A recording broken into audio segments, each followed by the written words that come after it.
question for you. Y'all remember what y'all were doing? Y'all were 8 years old?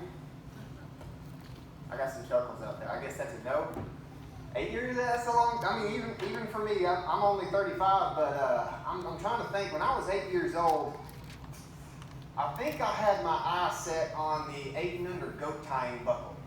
I think that's what I was really going for. I was a mean goat tire back when I was a little boy. But I can promise you one thing. When I was 8 years old, I was not in the position to be in any sort of a leadership role. I can promise you that. You can rest assured that when Justin Bell was an 8-year-old boy, my goals and ambition was pretty much just playing with toys and having fun with my family. And by that time we were still in West Texas. That's right.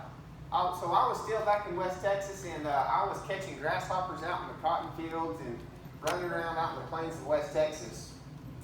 This morning, what I want to do is I want to do a character study of a man who had the weight of a nation placed on him when he was 8 years old. When I was 8, I was definitely in no position to have an entire kingdom placed upon my shoulders. And had that kingdom been placed upon my shoulders, you can be promised one thing, that Justin Bell would have let that kingdom pretty much crumble. Because I wasn't going to be ready for it, and the kingdom would have taken a pretty good hit.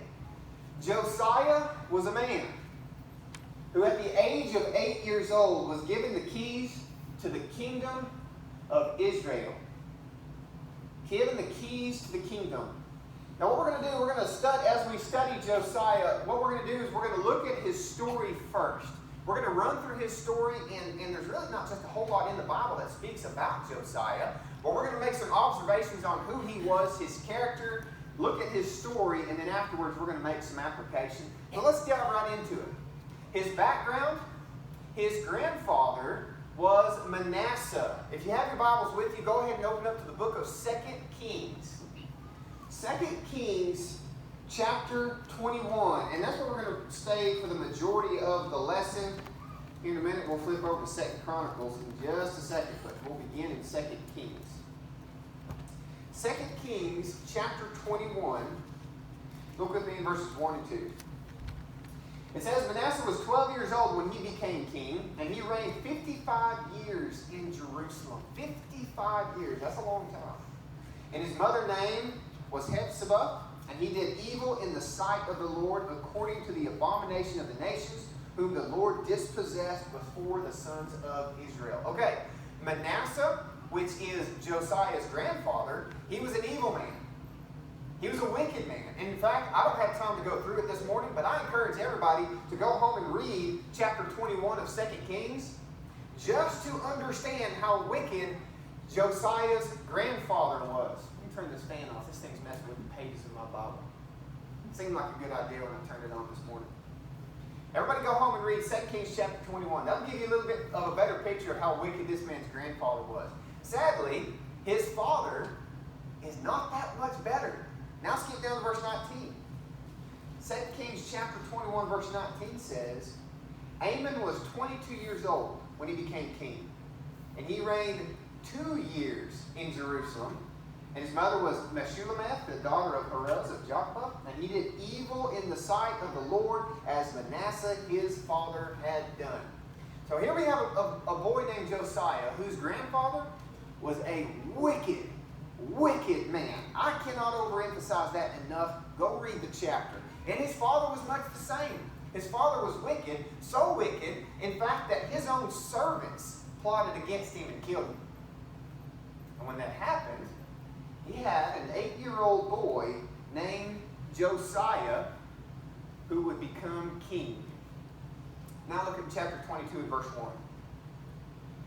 2 Kings 22 verse 1 says, Josiah was 8 years old when he became king, and he reigned 31 years in Jerusalem. And his mother's name was Jedidiah, the daughter of Abiah of Bozkath, and he did right in the sight of the Lord. So as we look at his background, right away we can go ahead and make some implications. Do you think Josiah had anybody in his life that could have raised him right? You think so? His father was wicked. His father didn't stick around. His father died at the age of 8. That basically left Josiah fatherless. And not only that, it was probably better that he was fatherless because his father was a wicked and evil man that defied the Lord. And then we see his grandfather. He didn't have an example to look to in his grandfather. His grandfather was Manasseh, one of the most wicked kings. Not the most, but one of the most wicked kings to ever come down the pipe. Now, Josiah did not have a role model to look to. He didn't have that example that he could have been raised by. But I want you to see something interesting here. And now I want you to turn with me to the book of 2 Chronicles. And from here out, we're going to spend the rest of the lesson. 2 Chronicles chapter 34.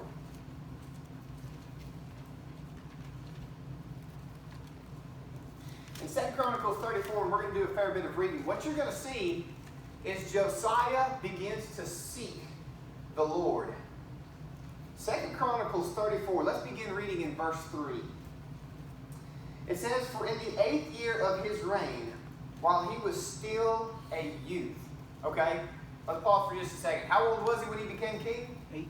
8 years old. So in the 8th year of his reign, what does that put him? 16 years old. 16 years old without a dad. And all of a sudden he starts seeking the Lord. How awesome is that? We're going to make some application later about that, okay? But how cool is that? That a kid who had the weight of a kingdom placed, and you know that he had wealth and riches, by the way, placed at his lap. Armies at his fingertips. The power of an entire nation placed in his lap. And yet at 16 he began to seek the Lord. Again, we're going to get some more of application of that here in just a little bit. I just wanted to pause for just a second. Let's keep reading. "For in the 8th year of his reign, while he was still a youth, he began to seek the God of his father David. And in the 12th year he began to purge Judah and Jerusalem." All right, what you're about to read is the purging campaign of a 20-year-old who didn't have a father or a grandfather for a role model for how he should live his life according to the Lord. And you're going to find out here in a little bit, he didn't even have the Bible. And yet he begins this massive purging campaign. That is so cool. Catch this. If your mind is not engaged, engage it now. He began to purge Judah and Jerusalem of the high places. What are the high places? Fancy way of saying foreign idols. Altars to foreign gods. That's what that was. Solomon let them be built. Many kings before him built them themselves. Josiah begins to tear them down. Look at this. He began to seek the God of his father, and in the 12th year, he was 20, he began to purge Judah and Jerusalem of the high places, the Asherim, the carved images, and the molten images. They tore down the altars of the Baals in his presence, and then the incense altars that were high above them he chopped down. Also the Asherim, the carved images, and the molten images he broke in pieces, and ground to powder and scattered it on the graves of those who had sacrificed to them. How cool is that? He was so sincere. He tore down these foreign idols, ground them into powder, and scattered them on the graves of those who had been sacrificing to them. Then he burned the bones of the priests on their altars and purged Judah and Jerusalem. In the cities of Manasseh, Ephraim, Simeon, and as far as Naphtali and their surrounding ruins, he also tore down the altars and beat the Asherim and the carved images into powder, chopped down all the incense altars throughout the land of Israel. Then he returned to Jerusalem. That is how you get rid of idolatry out of the land. That was a very zealous 20-year-old that went throughout the land. And then he plans to repair the temple. We're going to get to more of exactly what he did later on. But I want you to catch one thing before I move on from this. We'll circle back, don't worry. Look at verse 6. Is this something that Josiah just did in his backyard? Is this something he only did in the southern kingdom? He did it. Look at this. Cities of Manasseh, Ephraim, Simeon, even as far as Naphtali. All right, does anybody have a good map of the nation of Israel in their mind? If you don't, as a Christian, I encourage you to do that. As a Christian, you should have a fair representative in your mind of what the kingdom of Israel looked like. It will help you with many, many Bible stories. And so if you have the map of Israel in your mind, what you'll find is Simeon is way down here in the bottom left. In fact, it's one of the most southern kingdoms, or southern tribes, that is, in the kingdom of Israel. Where's Naphtali? All the way back up at the top. Literally, from one end of the kingdom to the other end of the kingdom, 12 tribes. Josiah, a 20-year-old, went on this massive nationwide purging campaign where he didn't just go around and hand people edicts and say, hey, you've got 20 days to take down this altar. No, they beat that thing down right there. They chopped it down immediately and ground that thing into powder and scattered it on the graves of those who sacrificed to it. If that's not passion, I don't know what is. And again, we're going to circle back and we're going to get some more application later on, okay? Now, after he purges the land, I think the way the wording of that is just so cool. It gives this great list of all these things he does, and it just says, well, he just returns to Jerusalem. Almost as if he just kind of does that, says, done, goes back to Jerusalem. But then when he gets back to Jerusalem, I want you to notice something in the verses right after that. He makes plans to repair the temple. Look at verse 8. Verse 8. Now in the 18th year of his reign, when he had purged the land and the house, he sent Shaphan, the son of I'm going to mess these up, Azaliah and Messiah, an official of the city, and Joah, the son of Joahaz, the recorder, to repair the house of the Lord his God. To repair the temple. Okay. Basically, all you need to know this. All those fancy names, those were just men who were in charge of various different things. After he purged the land, he said, you know what else I'm going to do? He said, I'm going to go back and I'm going to make repairs to the house of the Lord. And he did just that. He made plans to do that. While these men, those men with the big names, were over there at the temple, and while they were making repairs to the temple, they find something. And as you can tell by the heading of the PowerPoint slide, they find something that's kind of important. Meaning, if they find this, what happened to it? It was lost. Now, I'm going to circle back to that just a little bit. Let's go ahead and read the verse. Look at verse 14.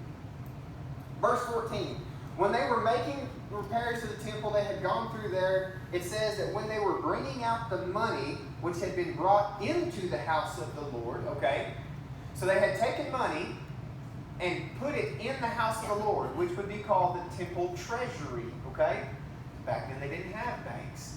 And whoever brought an offering to the Lord, if they brought money to the house of the Lord, they would take that money and put it in the temple treasury, okay? And so they were bringing money out of the temple treasury. Look what it says.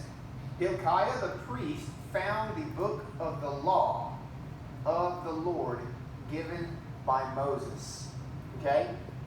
They find the book of the law. Again, meaning what? They had lost it. How many copies did they have? None. This was it.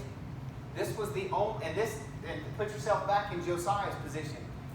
Matthew hadn't been written yet. Peter hadn't been written yet. Neither had Malachi, Micah, Zephaniah, Haggai, Zechariah, Malachi. None of those books had been written yet. So what they found was literally the Bible up to that point. And not just the Bible, the only Bible that the whole world had. You have to wonder if they thought they were ever going to get it back. And by the way, the book of the law, that's a reference to Genesis, Exodus, Leviticus, Numbers, and Deuteronomy. So they had found the two books, Leviticus and Deuteronomy, that they needed in order to carry out sacrifices to God. And you have to wonder if a man like Josiah, who had already been seeking the Lord up to this point, he had already gone on his purging campaign, then he finds the book of the law. So he knows there's a God, the God. And he knows it's the God of Abraham, and he knows it's the God of his father David.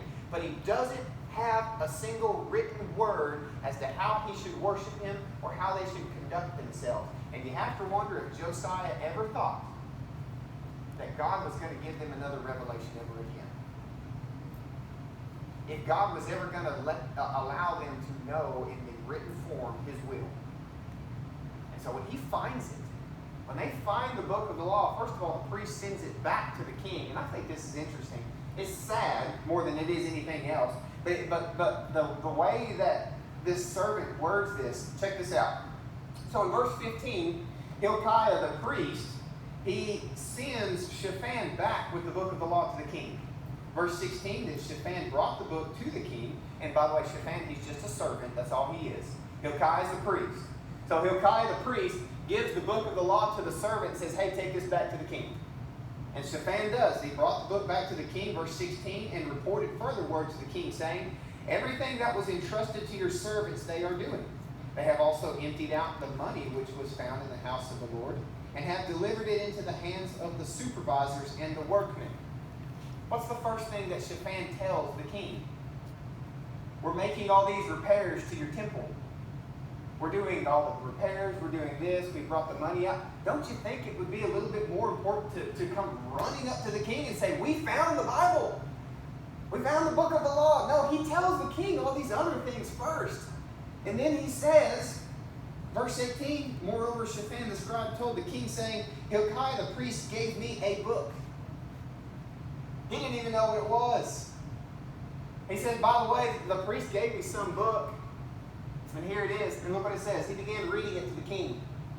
Read it in the presence of the king, verse 19. And it came about when the king heard the words of the law that he tore his clothes. He tore his clothes. Now, tearing your clothes, all that is just a sign of torment. That wasn't something somebody did every day, by the way. Tearing your clothes was only something that a Jew would do on a very, very serious occasion. It wasn't just something that you were sad because you lost money, you tore your clothes. No. You're sad because somebody was mean to you, so you tore your clothes. No. We're talking about, like in the instance of Job, when Job had literally had all of his servants killed, lost all of his donkeys, all of his camels, all of his cattle, all of his children, sons and daughters, all of them died. Then Job arose and tore his robe and shaved his head. That's when you see somebody tearing their clothes. Great and serious anguish. And so when we see Josiah here and this reaction that he has at finding the Bible, the only Bible that had been in existence, and you know that he had to wonder if it was even lost, and when he finds it and he hears it read to him, he tears his clothes. Josiah was in great anguish for many, many reasons. But we're going to get to that more here in just a little bit. Josiah's reaction was that he rose, tore his clothes, showing great anguish, and made a covenant to God. Now let's look at verse 31. 2 Chronicles 34:31. Then the king stood in his place and made a covenant before the Lord to walk after the Lord, and to keep his commandments and his testimonies and his statutes with all his heart, with all his soul, to perform the words of the covenant written in this book. What an amazing thing. What an amazing story, is it not? A boy, a child, an 8-year-old child becomes king and gets handed the keys to one of the most powerful nations at that time. Wealth and power. And yet, by the time he was 16 years old, he began to seek the Lord. I know people that don't seek the Lord at one point in their entire life. And yet, here's this boy who had wealth and power. And you know he was busy. But he didn't let that busyness of his life get between him and his God. And he began to seek the Lord when he was 16. And then by the time that he was 20 years old, he went on this purging campaign across the country. Purged the land of all false worship. Everything that defiled God. He didn't just go down, he didn't just go tear it down, he didn't just go around and tell people to stop it. He took action, tore them down, ground into powder, took the bones of the priests out of the graves, dug dead men up, and took their bones and burnt them on the altars to the idols. He was serious about it. And then he went back to Jerusalem and he said, you know what I'm going to do? I'm going to repair the house of God. While the house of God was being repaired, they find the book of the law. And when they bring the book of the law back to him, he hears it read. And he experiences quite an emotional response. Tears his clothes, weeps bitterly, And then he gets up off the ground and he makes a covenant to God. It says to God, I will obey all of your commandments. I will obey all of your statutes. I will do everything you want me to do, God. What an amazing story. Josiah is a story that, sadly, I can't cover this morning just alone. If you have never studied Josiah before in detail, I encourage you greatly to go home and study it in greater detail. I can only give you just a preview of his life this morning. But when we look at Josiah, I want to take away 4 lessons from this great and awesome story. Lesson number 1, age doesn't matter. Young or old. It does not matter your age. At any point, you can be an influence to somebody else. 1 Timothy chapter 4, verse 12. This is Paul speaking to Timothy, by the way. And Paul had sent Timothy to Ephesus, a place that was not very easy for a young, upstarting preacher to go to. 1 Timothy 4:12, he says, let no one look down on your youthfulness.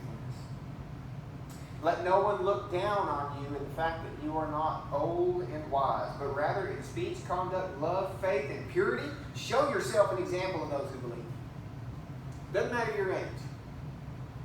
And in fact, I guarantee you that you could probably take a poll this morning and ask those who are advanced in years the number of times that a young person had been impactful to them. I guarantee you every single person would have a story. And young people need to realize that as well. Is that you often think of it as the older generation are the ones that you should be looking up to, and they're the ones that you get the inspiration from. So often it's the opposite. And it's the older generations that are looking to the younger and getting inspiration from them. There's a story I want to share with y'all. This is a true story, by the way. There was a girl who was a volleyball star. And she was apparently very, very good at volleyball. And I think this is back in the southeast somewhere, Tennessee, Georgia, Alabama, somewhere like that. I'm not exactly sure. She was very, very good at volleyball. So good, in fact, that her coach basically hinged their victory or loss off of whether or not she was going to be there for the game. Every Wednesday night, they had practice, volleyball practice up at their school. And every Wednesday night, she did not go to a single volleyball practice on Wednesday night because she was going to be worshiping her God and studying the Bible with her family. And she made that very, very clear up front with her coach that Wednesday night, I can't make it, I'm going to be in Bible class. Well, it happened that there was going to be this great big tournament that took place. Now, I don't know the name of the tournament, I don't know the details. But there was a really big tournament that took place, and this team was rising up in this tournament, and it was either the semifinals or the finals. Either way, it was a really, really big game, an important game. Guess what night it fell on? It fell on a Wednesday night.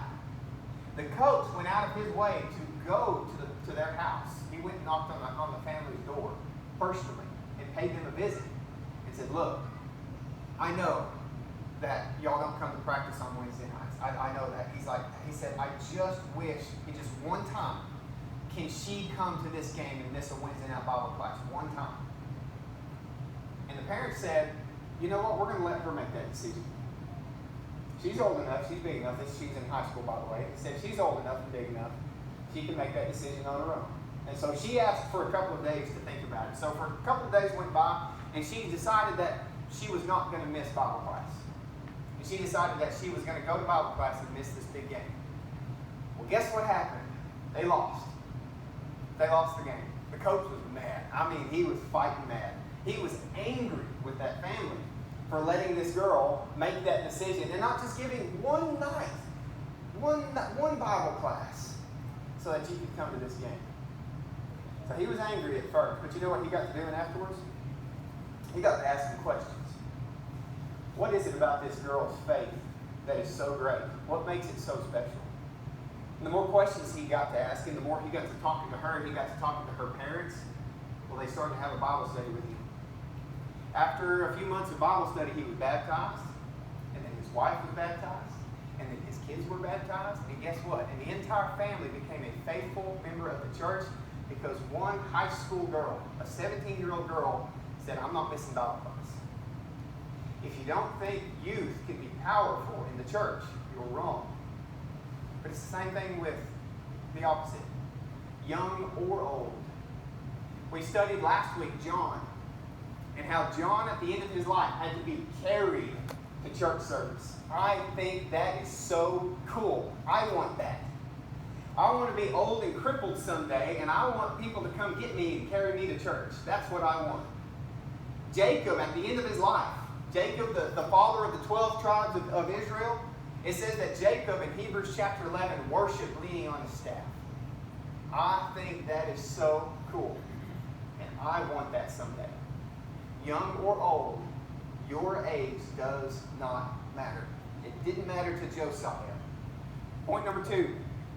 Oh, there's that verse right there. Hebrews chapter 11, verse 21. I guess if I use my PowerPoint slides, that could be a little bit more effective, couldn't I? Hebrews 11:21. By faith, Jacob, as he was dying, blessed each of the sons of Joseph and worshiped, leaning on the top of his staff. Point number 2. Lesson number 2, that is. Josiah was a man of action. I made a point already. He didn't just go around and just ask these people not to do these things. Let's just kind of recap what he did a little bit. When he purged Judah and Jerusalem of the high places, he tore down the altars of the Baals, chopped down the incense altars, took the carved images, broke them into pieces, ground them into powder, scattered it on the graves of those that worshiped the image, burned the bones of the false prophets on their own altars. He did all of this from Simeon to Naphtali, basically the entire kingdom of Israel. Josiah didn't just let his faith be strong and then do nothing about it. He let his faith bring him to great action. He let his passion stir something within himself so that he actually went out there and did something about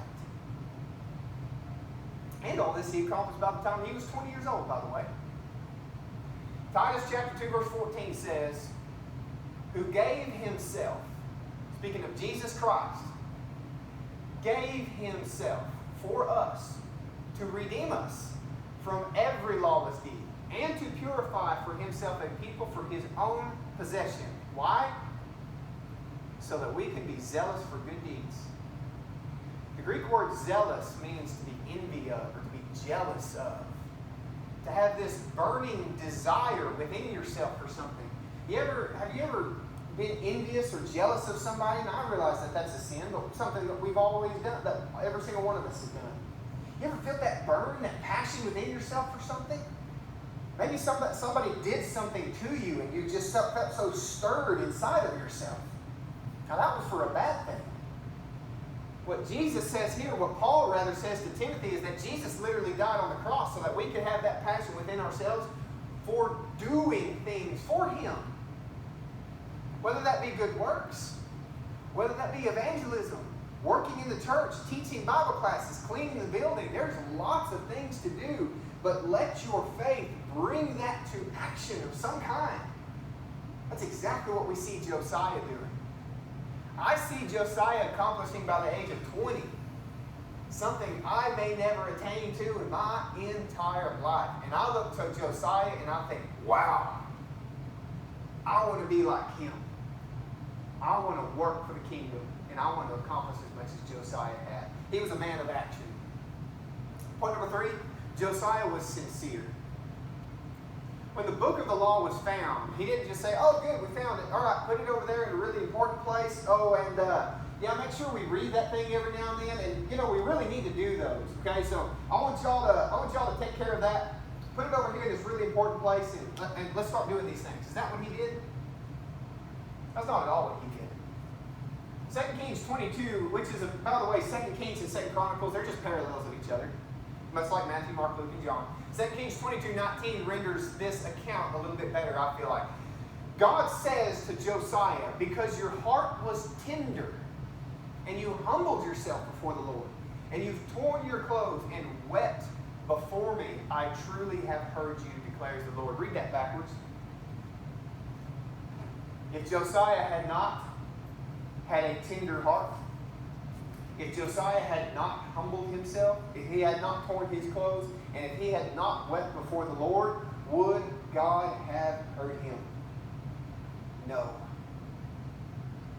We studied Micah this past Wednesday night. If you don't come to Wednesday night Bible class, please come. You're missing out on some really good studies. We're going through the minor prophets right now. And we looked at Micah. Micah says in there in Micah chapter 6, he says, "Does the Lord delight in thousands of rams, 10,000 rivers of oil?" Basically, all of the combined sacrifices of all the Israelites. Does God just really like burnt cows? Is that why we do it?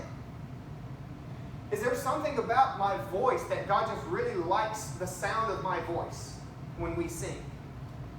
Is that why we do it? God has always just desired your heart. That's all He's ever wanted. That's all He's ever asked for. That's exactly what Josiah gave God. When the book of the law was found, he didn't just say, "Set it over here in this really prominent place and make sure we do this thing." He wept bitterly before God.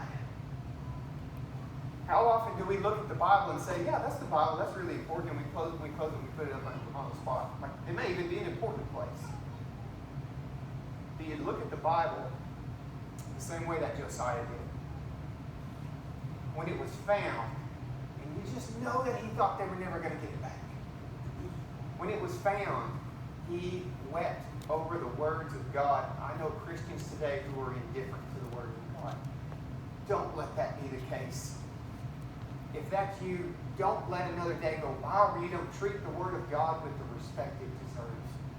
Josiah was sincere in his faith. Again, God has never desired acceptance or heartless service. Jeremiah 29:13, "You will seek me and find me when you search for me with all your heart."